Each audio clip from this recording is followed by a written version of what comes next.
मुसलमान फिर से अपने उरूज को पहुंच सकता है। अगर हमने वही पुरानी रविश के साथ अंधी तकलीफ करते चले गए तो अनकरीब मुमकिन नहीं कि हम राह रास्त पर पहुंच सकें, अपने मंजिल तक पहुंच सकें। इसलिए हमें जानना पड़ेगा, जिन पार्टियों के साथ हम जाना चाहते हैं उनसे मुतालबे करने पड़ेंगे, उनको कहना पड़ेगा कि हमारी जरूरतें क्या है, या जो हमें दावत दे रहे हैं, जो हमें बुला रहे हैं, उनको भी सुनना पड़ेगा, समझना पड़ेगा, देखना पड़ेगा।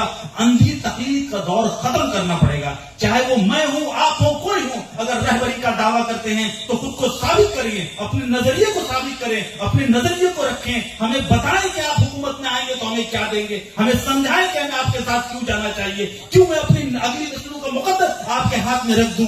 ये जानना जरूरी है। जब तक ये बेहोश आप नहीं बनेंगे, नौजवान जब तक सवाल करने वाले नहीं बनेंगे, तब तक हमें मुमकिन नहीं है कि हमें हमारे हिस्से का हक कोई देना चाहेगा। ये तो बड़ी आसान बात है कि आपको गलगला कर, बेवकूफ बनाकर, बहलाकर, फुसलाकर सियासत में आपका वोट लिया जाए। आपकी तकदीर तब बदलेगी जब आप अपने वोट की कीमत को समझेंगे। तो किसी को लीडर नहीं बनाएंगे, किसी को आगे नहीं बढ़ाएंगे, वो आपके हक की लड़ाई लड़ ही नहीं सकता। और डेमोक्रेसी की तालीमात तो बड़ी नहीं है, 200 साल पहले की ये डेमोक्रेसी की तालीमात है। इन डेमोक्रेसी की तालीमात तो पूरी तरह से सुन्नत पर मनफी है, कि इस मनफी नहीं, उसकी एतराफ में है कि जब तक आप किसी को अपना रहनुमा नहीं चुनते तब तक आपकी बात कोई सुनने वाला नहीं है।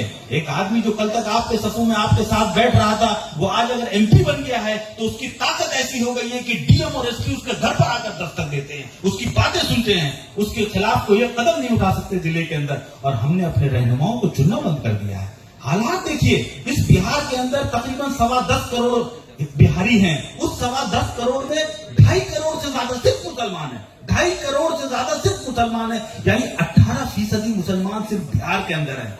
243 की विधानसभा होती है, उस 243 की विधानसभा में 18% मुसलमान वाली ये कौम सिर्फ 19 एमएलए चुनकर भेज पाई है। आपको जानकर हैरानी होगी कि आपके हमवतन 14% यादव समाज के लोग बिहार के अंदर हैं, जिसमें एक बड़ा तबका भाजपा को भी वोट करता है, लेकिन वो लोग 60 से ज्यादा एमएलए चुनकर ऐवानों में पहुंचे हैं। आप सोचिए, जब तक सोचिएगा नहीं, गौर खौज नहीं कीजिएगा, आपके हालात नहीं बदलने वाले। आप सोचिए, 18% वाले सिर्फ 19 एमएलए बनाकर भेजते हैं और 14% वाले 60 पहुंचते हैं, तो यकीनन हर चीज में उनकी हिस्सेदारी बढ़ जाएगी। थानों पे उनके अफसर दिखने लगेंगे, डीएम दिखने लगेंगे, एसपी दिखने लगेंगे। आपकी कहीं रहनुमाई नहीं होगी, आपकी कहीं नजर नहीं आएंगे।